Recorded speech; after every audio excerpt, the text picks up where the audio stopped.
नमस्कार, city news में आप सभी दर्शकों का स्वागत है। मैं हूं रिया गौर। खबरों की ओर बढ़ने से पहले आइए एक नजर डाल लेते हैं आज की सुर्खियों पर।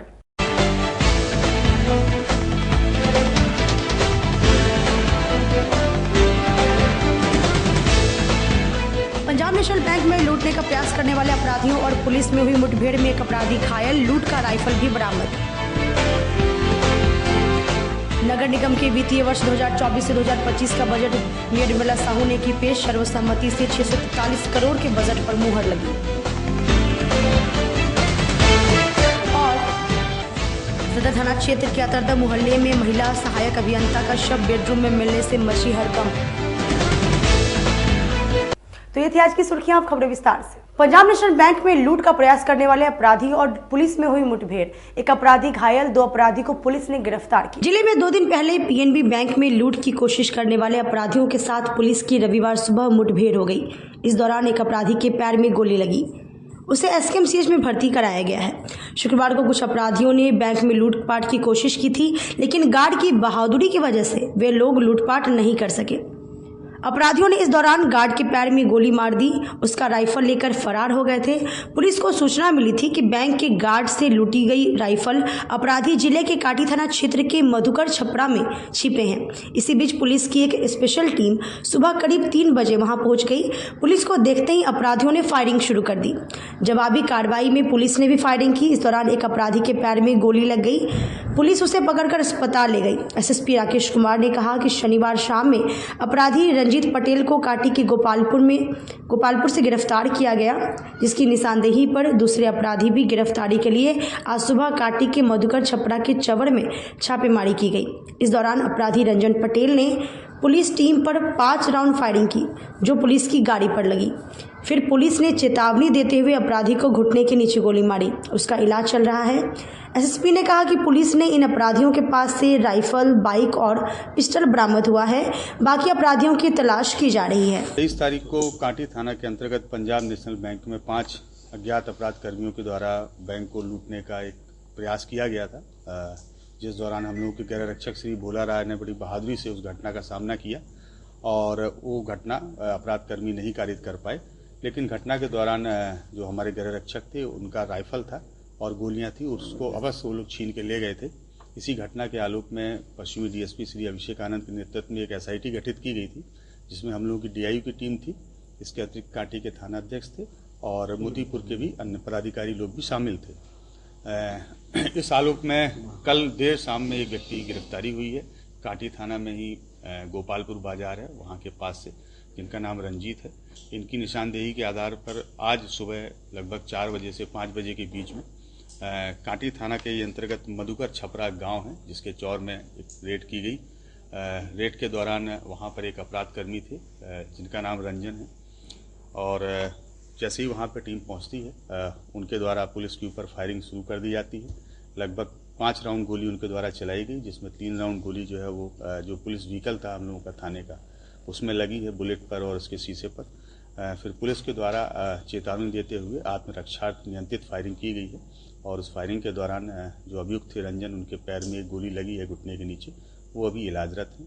और हम लोगों ने इस पूरे छापेमारी के दौरान जो राइफल छीनी गई थी होमगार्ड से, उसको बरामद किया है। उनसे जो गोलियां छीनी गई थी 4, उनको भी हम लोगों ने जब्त किया है। इसके अतिरिक्त घटना में जिस मोटरसाइकिल का प्रयोग हुआ था, अपाचे ब्लू कलर की, उस मोटरसाइकिल को भी हमने बरामद किया है हमारी टीम ने, और एक पिस्टल अभियुक्त के पास से जब्त की गई है और कुछ जिंदा कारतूस भी जब्त किए गए। उनका एक अच्छा आपराधिक इतिहास रहा है। काटी थाने में अभी तक 3 केस इस व्यक्ति के ऊपर निकले हैं, जिसमें आर्म्स एक्ट और एनडीपीएस के केस हैं। इस पूरे घटनाक्रम में 6 लोगों की संलिप्तता थी, जिसमें से 5 घटनास्थल पर गए थे और 1 घटनास्थल से बाहर थे और पीछे से मदद कर रहे थे। जो शेष 4 अभियुक्त हैं, उनकी गिरफ्तारी के लिए हम लोग लगातार प्रयासरत हैं और चूंकि इस टीम के द्वारा बहुत अच्छा कार्य किया गया है, तो मैं नगर निगम सभागार में वित्तीय वर्ष 2024 से 2025 के लिए मेयर निर्मला साहू ने बजट पेश की। सर्वसम्मति से 643 करोड़ के बजट पर मुहर लगी। नगर निगम सशक्त अस्थायी समिति ने वित्तीय वर्ष 2024 से 2025 के बजट को पारित कर दिया है। नगर निगम कार्यालय सभागार में महापौर निर्मला साहू की अध्यक्षता में हुई समिति की बैठक में कुछ संशोधनों के साथ पास किया गया। अब इसे 10 फरवरी को नगर निगम बोर्ड की बैठक में पारित करने के लिए पेश किया जाएगा। निगम ने 64 करोड़ 46 लाख का बजट तैयार किया है। बजट में कुल अनुमानित आय 643 करोड़ एवं व्यय 539 करोड़ दिखाया गया है। अब बजट खास इसलिए भी है कि इसमें कोई नया कर नहीं लगाया गया। प्रॉपर्टी टैक्स समेत किसी प्रकार के कर या शुल्क में वृद्धि नहीं की गई है। नगर निगम में प्रॉपर्टी टैक्स में 60 करोड़ एवं ट्रेड लाइसेंस शुल्क से 3 करोड़ रुपए प्राप्ति का अनुमान लगाया गया है। बजट में ऑडिटोरियम निर्माण के लिए 22 करोड़, ठोस कचरा प्रबंधन पर 15.5 करोड़, स्वच्छता जागरूकता पर 10 करोड़, नागरिक सुविधा पर 30 करोड़, पर्यावरण सुविधा पर 17.5 करोड़ रुपए की राशि खर्च का प्राविधान किया गया है। कच्ची नली गली के पक्कीकरण पर 125 करोड़ रुपए खर्च किए जाएंगे।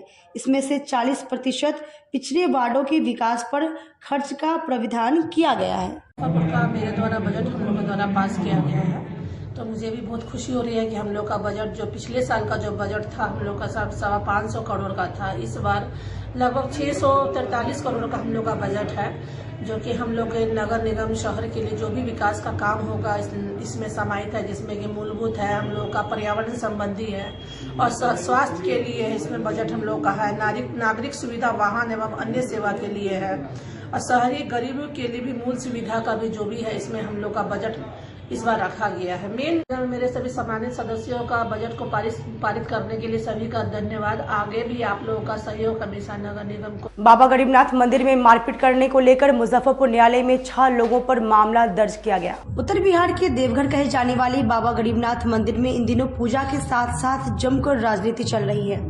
पूजा पाठ करने वाले ब्राह्मणों में आपसी वर्चस्व को लेकर मारपीट शुरू हो गई है। मंदिर के पुजारी संतोष पाठक ने भी शनिवार को महंत अभिषेक पाठक समेत 6 लोगों के विरुद्ध नामजद व 5 अज्ञात लोगों पर मुजफ्फरपुर न्यायालय में मुख्य न्यायाधीश दंडाधिकारी के कोर्ट में मामला दर्ज कराया है। कुमार पाठक जो हमारे क्लाइंट हैं, इन्होंने आज दिनांक 24/2/24 को अभिषेक पाठक, झंडू बाबा, उन दोनों के पिता बैजनाथ पाठक और बैजू बाबा, राघव ठाकुर, गोलू शाह एवं अन्य लोगों पर जो गरीब स्थान मंदिर से संबंधित है उन लोगों पर केस दर्ज कराया, मुकदमा दर्ज कराया है। किस तरीके का मामला है? मामला जो है, इनका कहना है कि गरीब स्थान मंदिर में अभिषेक पाठक जो है वह कुछ नहीं है, लेकिन नाजायज तरीके से वहाँ पैसे को वसूल करते हैं और इन लोगों से रंगदारी के रूप में प्रत्येक दिन 500-500 रुपया भी वसूल किए हैं। दिनांक 23/2/2024 को दिन के 2 बजे के करीब आसपास इनसे जबरन 1000 रुपया रंगदारी में देने के लिए कहा गया, जिस बात को लेकर वाद विवाद बढ़ा तो अभिषेक पाठक और उनके सहयोगियों ने मिलकर संतोष कुमार पाठक और उनके सहयोगियों को मारा पीटा, अभद्र व्यवहार किया और संतोष कुमार पाठक ने मुकदमा इस मामले को भी लेकर दर्ज किया है कि बाबा गरीबनाथ स्थान मंदिर जो मुजफ्फरपुर में है, यह बहुत बड़ा धार्मिक स्थल है। लोगों की आस्था पूरे बिहार के, उत्तर बिहार के लोगों की धार्मिक आस्था इससे जुड़ी हुई है, हिंदुओं की तो खासकर जुड़ी हुई है। पाठक गरीब स्थान मंदिर में जो तथाकथित अपने आप को महंत बोलता है, उसके ऊपर हमने केस किया है। वो आए दिन जब न तब वहाँ के पंडितों के थ्रू मारपीट करते रहता है, गाली गलौज करता रहता है, हमेशा बोलते रहता है कि जो है सो आप लोग स्थिर से रहिए, यहाँ पर हम जो चाहेंगे सो ही होगा। और जब न तब वहाँ वो अवैध मानक पदार्थ लेकर के, जैसे आपका गांजा, स्मैक, चरस, अब जो भी लेता हो, इसका पुष्टि अगर उसका मेडिकल हो तो इसमें आ भी जाएगा कि हाँ वो लेता है कि नहीं लेता है। और लेकर के मंदिर पे आता है और वहाँ पे जो मंदिर की न्यास समिति ने राशि अधिकृत की हुई है उसको न काट करके वहाँ के कर्मचारी को डरा धमका करके कि काटोगे रसीद तो हम तुमको मारेंगे, पीटेंगे, गाली गलौज करता है अगर संजोग से काट दिया वहाँ का कर्मचारी तो। और उसके बाद काटने के बाद बोलता है कि नहीं काटना है, वो हम देखेंगे, और उसका अवैध वसूली करता है। सादा पेपर पर लिख करके देता है। अगर किसी जजमान का 2 छठी है तो 400 रुपया लेता है, उस पर 2 छठी लिख के भेज देता है, बोलता है कि जाइए ऊपर। उससे भी नहीं होता है तो अपने चला जाता है ऊपर में, और ऊपर में जाकर के बैठ करके वसूली करता है, जिससे मंदिर का जो आय है उसकी क्षति हो रही है। और ये अपने आप को जो महंत बोलता है, ये महंत कहीं से नहीं है, लोग को भ्रम के जाल में डाल रहा है। क्या हमारे पिताजी अगर सीएम हो जाएंगे तो क्या मैं भी सीएम हो जाऊंगा? आप मंदिर के मेंबर है क्या? मैं मंदिर का वहाँ पुजारी हूँ, वो भी न्यास समिति के थ्रू वहाँ पे मेरा नाम है। वो क्या है वहाँ पे? वो कुछ नहीं है वहाँ, पुजारी भी नहीं है। पुजारी भी नहीं है वहाँ पे। तो इसके लिए न्यास उस पे न्याय समिति तो अपने परेशान है, उसके वजह से वो जो है अपने गुरुओं के साथ में रह करके और न्याय समिति को डराता धमकाता है। जैन मुनि आचार्य विद्यासागर जी महाराज का डोंगरागढ़ के पहाड़ी में समाधि ले लेने पर मुजफ्फरपुर जैन समाज ने विनयाञ्जलि कार्यक्रम का आयोजन किया। डोंगरगढ़ के चंद्रगिरी पर्वत पर जैन मुनि आचार्य विद्यासागर जी महाराज पंच तत्व में विलीन हो गए। उनकी समाधि से जैन समाज में शोक की लहर है। रविवार को संतोषी माता मंदिर लक्ष्मी नारायण रोड में जैन समुदाय के द्वारा गुरु विनयाञ्जलि कार्यक्रम का आयोजन कर जैन मुनि आचार्य विद्यासागर जी महाराज के याद में 1 मिनट का मौन रखा गया। जैन समाज के प्रतिनिधि चक्रेश जैन ने बताया कि 18 फरवरी को डोंगरगढ़ के चंद्रगिरी पर्वत पर जैन मुनि आचार्य विद्यासागर जी महाराज ने समाधि ले ली है। उनकी याद में जैन समाज के द्वारा पूरे विश्व में अंतर्राष्ट्रीय विनयाञ्जलि कार्यक्रम का आयोजन किया जा रहा है। मुजफ्फरपुर में भी जैन समाज के द्वारा विनयाञ्जलि कार्यक्रम का आयोजन किया गया है। 108 विद्यासागर जी महाराज की जय। नमोस्तु महाराज जी, नमोस्तु महाराज जी, नमोस्तु महाराज जी। श्री आचार्य श्री का जन्म कर्नाटक के सदरगा गांव में शरद पूर्णिमा के दिन हुआ था। 13 वर्ष की आयु में आचार्य श्री ने अपने घर का त्याग कर दिया था। त्याग करके मोक्ष मार्ग की ओर अग्रसर हो गए थे। उसके पश्चात आचार्य श्री के गुरुवर श्री ज्ञान सागर जी महाराज श्री से आचार्य श्री ने क्षुल्लक दीक्षा, एचक दीक्षा, एलक दीक्षा और मुंड दीक्षा तीनों क्षुल्लक ज्ञान सागर महाराज जी से प्राप्त की। उसके बाद कभी कर्नाटक लौट के नहीं आए आचार्य श्री। हमेशा उत्तर भारत में आचार्य श्री ने अपना समय साख तपस्या साधना में व्यतीत किया। आचार्य श्री आज के समय के भगवान थे। आज के पंचम काल में आचार्य श्री भगवान के रूप में थे। आचार्य श्री जैन समाज के आचार्य ही नहीं, जन जन के आचार्य थे। बनारस बैंक चौक स्थित RY हॉस्पिटल में निशुल्क हेल्थ चेकअप कैंप का आयोजन किया गया। शहर के बनारस बैंक चौक स्थित RY हॉस्पिटल में रविवार को फ्री हेल्थ चेकअप कैंप का आयोजन किया गया, जिसका लाभ आसपास के गरीब तबके के वर्गों ने उठाया। इसमें शुगर और यूरिक एसिड की जांच भी निःशुल्क की गई। जानकारी देते हुए RY हॉस्पिटल के प्रबंधक ने बताया कि कुछ दिन पूर्व मरीजों को बेहतर चिकित्सीय सेवा उपलब्ध कराने के उद्देश्य से RY हॉस्पिटल का शुभारंभ किया गया था, जिसका अब रजिस्ट्रेशन भी हो गया है। आज यहां पर लोगों के लिए फ्री हेल्थ चेकअप कैंप का आयोजन किया गया था। इसमें doctor Anjar Ahmad, doctor AK Sahay, doctor Nahid Rana, doctor A Raina और डॉक्टर BP शर्मा ने अपनी सेवाएं दी। लगभग 100 लोगों ने इसका लाभ उठाया है। पॉली क्लिनिक के डॉक्टर हैं, जनरल फिजिशियन डिपार्टमेंट से हम हैं और RY क्लिनिक के द्वारा कैंप रखा गया था। अपना 100% बेस्ट दिया है। जितने भी गरीब लोग हैं, अगल बगल के लोग हैं, सबको हमने अच्छे से देखा है। नेक्स्ट बहुत सारे हमारे यहाँ जांच फ्री में हुआ है। जो भी गरीब हैं, पेशेंट हैं, वो आ सकते हैं, दिखा सकते हैं, इस कैंप का फ़ायदा ले सकते हैं। कैंप लगाया गया है एक्चुअली, खास करके बच्चों का हेल्थ चेकअप किया जा रहा है और बड़ों का भी। तो आज यहाँ लगभग बड़े मरीज 15-20 देखे गए हैं। अभी बच्चा जितना है वो देख ही रहे हैं। और इससे पहले भी कैंप यहाँ लगता रहा, कई बार फ्री कैंप भी लगाया गया। इससे पहले भी इसमें भी हम शिरकत किया है। और जो दवा है वो जो यहाँ पर अवेलेबल रहता है वो मिल जाता है। कुछ फ्री भी इंतजाम किया गया। सदर थाना क्षेत्र के अतरदा मोहल्ले में महिला सहायक अभियंता का शव उसी के घर में मिलने से हड़कंप मच गई। मुजफ्फरपुर में महिला इंजीनियर महिमा कुमारी का शव उसके कमरे में मिला। मृतक महिला जल संसाधन विभाग में सहायक इंजीनियर के पद पर कार्यरत थी और किराए के मकान में पिछले 2 साल से रह रही थी। घटना शहर के सदर थाना क्षेत्र के अतरदा मोहल्ले की है। शनिवार की शाम मकान मालिक ने बेडरूम के पास शव देखा। इसके बाद घटना की सूचना सदर थाने को दी। मामले की सूचना मिलने के बाद सदर थाना अध्यक्ष अश्मित कुमार और ASP टाउन भानु प्रताप सिंह मौके पर पहुंचे और मामले की जांच में जुट गए। बताया जा रहा है कि महिला के गले पर चोट के निशान मिले हैं। ASP भानु प्रताप सिंह ने बताया कि पूरा मामला संदिग्ध है। घर में चोरी या लूट के कोई सबूत नहीं मिले हैं। फॉरेंसिक जांच के लिए FSL टीम को मौके पर बुलाई गई। इस मामले की सूचना मृतका के परिजनों को भी दी गई। पुलिस के अनुसार महिमा कुमारी सहायक अभियंता के पद पर जल संसाधन विभाग में कार्यरत थी, जो पिछले 2 वर्ष से सदर थाना क्षेत्र से अतरदा मोहल्ले में किराए के मकान में रह रही थी। मृतका की अभी शादी नहीं हुई थी। पुलिस ने बताया कि मृतका मकान के एक हिस्से में अकेली रहती थी और दूसरे हिस्से में मकान मालिक रहता था। महिला से मिलने के लिए उसके नाना और नानी आवास पर आते जाते रहते थे।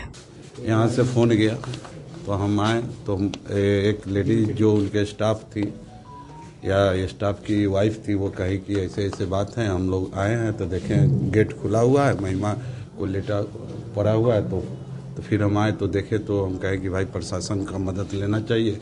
पहले हम 112 पे फ़ोन करके वहाँ सूचना दी है, प्रशासन उसके बाद आए, उसके बाद आगे की कार्रवाई उन्होंने की। नहीं, जिस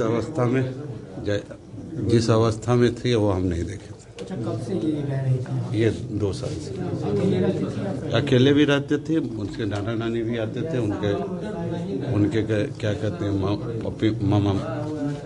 ये रहने वाली कहाँ की थी?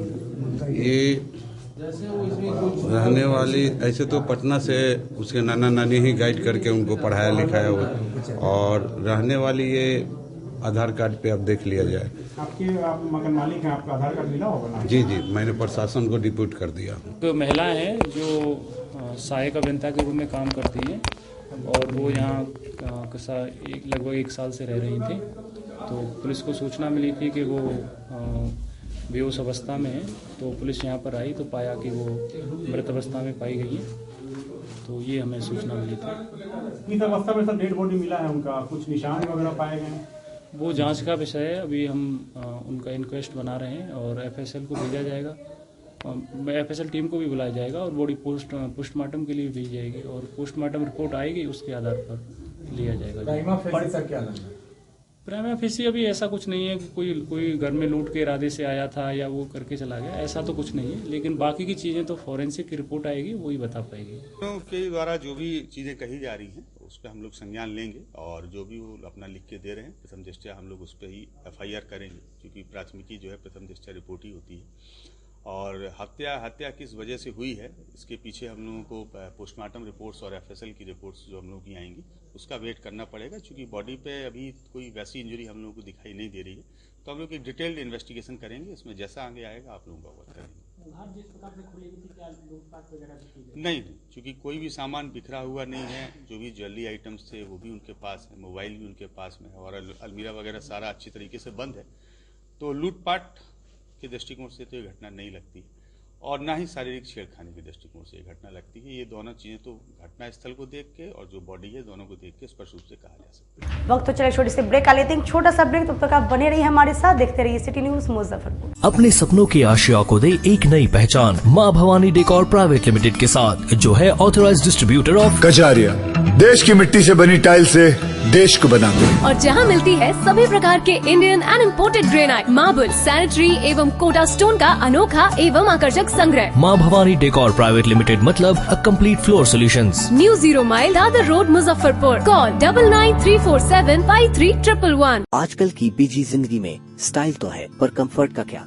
आपके इसी स्टाइल और कंफर्ट को बेहतर बनाने के लिए नीलकमल लेकर आए हैं first exclusive factory outlet showroom in Mithanpura Muzaffarpur, जहां home furniture, office furniture, mattress and wedding special pay up to 50% off with EMI facility. Style भी कंफर्ट भी। उत्तर बिहार का पहला नीलकमल का एक्सक्लूसिव शोरूम आपका स्वागत करता है। एक बार सेवा करो। मुजफ्फरपुर जिले की शान बन चुकी बाबा लहठी अब लोगों की जरूरत बन चुकी है। अत्याधुनिक रेंज और भरोसे को समेटे हुए लोगों के लिए नई नई डिजाइनर लहठी बाजार में उतारते रहते हैं। ऐश्वर्या राय बच्चन, सचिन तेंदुलकर की पत्नी से लेकर न जाने कितने सारी नामी हस्तियां इस लहठी के दीवाने हो चुके हैं। लोगों के साथ ने ही बाबा लहठी की पहचान देश से लेकर विदेश तक बनाई है। ऐसा साथ बनाए रखने के लिए आप लोगों का तहे दिल से धन्यवाद। ब्रेक के बाद एक बार फिर से आप सभी का स्वागत है। आइए बढ़ते अगली खबरों की ओर। 26 जनवरी को तिरंगा यात्रा सफल होने पर मुजफ्फरपुर परिवार की ओर से सदस्यों को सम्मानित किया गया। अखाड़ाघाट रोड स्थित एक मैदान में मुजफ्फरपुर परिवार के द्वारा सम्मान समारोह का कार्यक्रम आयोजन किया गया। मुजफ्फरपुर परिवार के द्वारा 26 जनवरी और 15 अगस्त को भव्य तिरंगा यात्रा निकाली जाती है।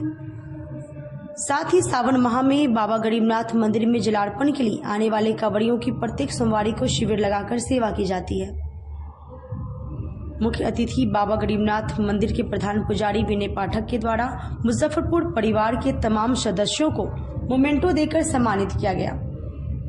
महंत विनय पाठक ने बताया कि मुजफ्फरपुर परिवार के सदस्यों के द्वारा मंदिर की सेवा के साथ ही शहर में भी कई सामाजिक कार्य किए जाते हैं, जिसके लिए मुजफ्फरपुर परिवार के सदस्यों को उन्होंने शुभकामनाएं दी। मुजफ्फरपुर परिवार इससे भी बड़ा तिरंगा शोभा यात्रा देशभक्ति में शहर को झुमाने के लिए लाता रहेगा, अलग अलग तरीके से करते रहेंगे। और साथ ही साथ आज ये भी इस सम्मान समारोह में आयोजन किया गया है कि आने वाले समय में सामाजिक गतिविधियों में भी मुजफ्फरपुर परिवार नजर आएगा। जैसे किसी गरीब की लड़की का शादी हो, विवाह हो या अन्य और भी आपदा की घड़ी हो, विपदा की घड़ी हो, तो ऐसे घड़ियों में भी मुजफ्फरपुर परिवार के गार्जियन स्वरूप कई सम्मानित लोगों ने यह निर्णय लिया है। इससे पहले कार्यक्रम शुरू से पहले ही निर्णय लिया है कि आज इसका ऐलान कर देना है कि इसकी घोषणा की जाती है कि आने वाले समय में सामाजिक गतिविधि में भी मुजफ्फरपुर परिवार दिखेगा। और भव्य तिरंगा शोभा यात्रा जो निकलते रहा है वो आगे भी 15 अगस्त और 26 जनवरी के उपलक्ष्य में निकलता रहेगा। और यह पत्रकार साथियों के वजह से, यानी कि पत्रकार साथियों ने जो टीवी अखबारों में दिखाने का काम किया, उसके लिए बिहार में जो ये मुजफ्फरपुर परिवार जो तिरंगा या शोभा यात्रा निकालते रहे, उनका एक नाम हुआ। महाकाल सेवा दल के सदस्यों ने महाशिवरात्रि को लेकर बैठक की। सरियागंज स्थित जालान औषधालय में महाकाल सेवा दल कार्यालय पे महाशिवरात्रि के दिन बाबा महादेव की बारात में शामिल भक्तों के स्वागत को लेकर दल के अध्यक्ष आकाश चौधरी जी की अध्यक्षता में बैठक बुलाई गई, जिसमें सभी की सहमति से यह निर्णय लिया गया कि इस बार महाशिवरात्रि के दिन सर्वप्रथम सुबह बाबा गरीबनाथ मंदिर में दल के पूरे सदस्य सेवा करेंगे तथा उसके बाद बाबा महादेव जी के बारात में आए हुए सभी भक्तों पर दल के पूरे सदस्यों के द्वारा सरियागंज टावर चौक पर पुष्प वर्षा कर भव्य स्वागत करेगी। आज महाकाल सेवा दल के द्वारा एक अहम बैठक रखी गई थी। तमाम सदस्य और पदाधिकारी बैठक में शामिल हुए। 8 मार्च को महाशिवरात्रि है, उसी को लेकर के आज सरियागंज स्थित जालान औषधालय कार्यालय में बैठक रखा गया, जिसमें सर्वसम्मति से निर्णय लिया गया कि शिवरात्रि के दिन सुबह 4 बजे से बाबा गरीबनाथ के नगरी में तमाम शिव भक्तों की सेवा में सुबह 4 बजे से हम लोग लगे रहेंगे उनके सेवा में, और दोपहर 3 बजे से हम लोग सरियागंज टावर पे बाबा के बारात के स्वागत में रहेंगे, जिसमें पुष्प वर्षा करके बाबा के बारात की स्वागत की जाएगी। ठंडाई फल फूल बांट करके बाबा के सभी भक्तों की सेवा की जाएगी, बारात की स्वागत की जाएगी। राजद जिला कार्यालय में पटना में 3 मार्च को आयोजित होने वाले जन विश्वास महारैली की तैयारी को लेकर बैठक की गई। जन विश्वास यात्रा की सफलता के बाद आगामी 3 मार्च को पटना में जन विश्वास महारैली का आयोजन किया जा रहा है। इसकी तैयारी एवं भागीदारी को लेकर रविवार को इमली चट्टी स्थित जिला राजद कार्यालय में कार्यकर्ताओं के साथ एक बैठक आयोजित की गई। बैठक में ज्यादा से ज्यादा की संख्या में रैली में शामिल होने के लिए कार्यकर्ताओं को टास्क दिया गया। मौके पर राजद के जिलाध्यक्ष रमेश गुप्ता ने कहा कि हमारे नेता तेजस्वी यादव की जन विश्वास यात्रा मुजफ्फरपुर से प्रारंभ हुई थी और इस यात्रा में लोगों का अपार प्रेम व समर्थन प्राप्त हुआ। इसके बाद आगामी 3 मार्च को पटना में जन विश्वास महारैली का आयोजन किया जा रहा है, जिसमें पूरे प्रदेश से राजद के नेता कार्यकर्ता व आम जनमानस शामिल होंगे। उन्होंने बताया कि काफी कम वक्त में मुजफ्फरपुर में जन विश्वास यात्रा की तैयारी की गई थी, जिसमें जिस तरह तेजस्वी यादव को सुनने के लिए लोगों की भीड़ उमड़ पड़ी, उससे यह उम्मीद लगाई जा रही है कि महारैली में मुजफ्फरपुर की सबसे ज्यादा भागीदारी होगी। को गांधी मैदान में प्रस्तावित जन विश्वास महारैली होने जा रहा है, उसी के तैयारी के संदर्भ में आज हम लोगों ने बैठक बुलाया है। इस बैठक में जिला के तमाम प्रकोष्ठों के अध्यक्ष और प्रखंड के अध्यक्ष और पार्टी के जो पदाधिकारी हैं, जिला पार्टी के वो पदाधिकारी, कार्यकर्ता साथी और प्रदेश के पदाधिकारी, ये तमाम लोग हम लोग यहाँ उपस्थित हैं। और बैठक में सर्वसम्मति से निर्णय लिया गया है कि विगत दिनों में पहले भी हम लोगों ने कितनी रैलियाँ हम लोगों ने जाने का काम किया है रैली में, उसी तरह से इस बार की जो रैली होगी, इन नौजवानों को, बेरोजगारों को और जो जिनका कोई मजलूम, जिनका कोई सुनने वाला नहीं है, उन लोगों की आवाज़ को वहाँ बुलंद किया जाएगा। तो उन महिलाओं की, उन लोगों की रैली होगी। तो हमको ऐसा लग रहा है, अभी तमाम प्रखंड के अध्यक्ष जी से और तमाम विधायकों से बातचीत जो हुई है, उस हिसाब से ऐसा हमको लग रहा है कि मुजफ्फरपुर अव्वल दर्जे का उपस्थिति वहाँ दर्शाने का काम करेगा। और हमारे यहाँ के सारे माननीय विधायक लोग 2 तारीख को ही, और तमाम जो नेता है जहाँ जहाँ के, सब लोग अपने प्रखंड अध्यक्ष जी के द्वारा तैयारी करा के, और जिला अध्यक्ष के जो भी हमारे अध्यक्ष हैं प्रकोष्ठों के, वो लोग अपने प्रकोष्ठ के जो भी पदाधिकारी हैं, प्रखंड के अध्यक्ष जी हों चाहे जिला के पदाधिकारी हों, तमाम लोगों को इन लोगों ने निर्देशित करने के लिए इन लोगों को कहा गया है। इन लोग निर्देशित करेंगे और हमको लगता है ऐसा जैसे अभी जन विश्वास यात्रा 20 तारीख को मुजफ्फरपुर से शुरू हुआ था और काफ़ी सफलता मिली थी और प्रदेश के नेतृत्व के द्वारा हम लोग को धन्यवाद ज्ञापन किया गया कि बहुत अच्छा कार्यक्रम आपका हुआ है। चूँकि सुबह का समय था, पहला कार्यक्रम था और हम ऐसा जगह रखे हैं, माने जैसा जगता बाबू जी ने हमको बताया कि ऐसा जगह रखा गया था जिस पर आप हमारी भरोसा थी, इसीलिए पहला मुजफ्फरपुर से ही किया गया और हम लोग का कार्यक्रम सफल हुआ। उसी तरह से हम लोग का कार्यक्रम जो है 3 मार्च वाला काफ़ी सफल होगा। हम लोग गाड़ी देने में असमर्थता जाहिर अभी से हो रही है, सब जगह सब जिलाओं में गाड़ी भाड़ा किया जा रहा है। और आज के लिए बस इतना ही, कल फिर मिलेंगे कुछ नई खबरों के साथ। तब तक का मुझे और मेरी पूरी न्यूज़ टीम को दीजिए इजाजत। नमस्कार।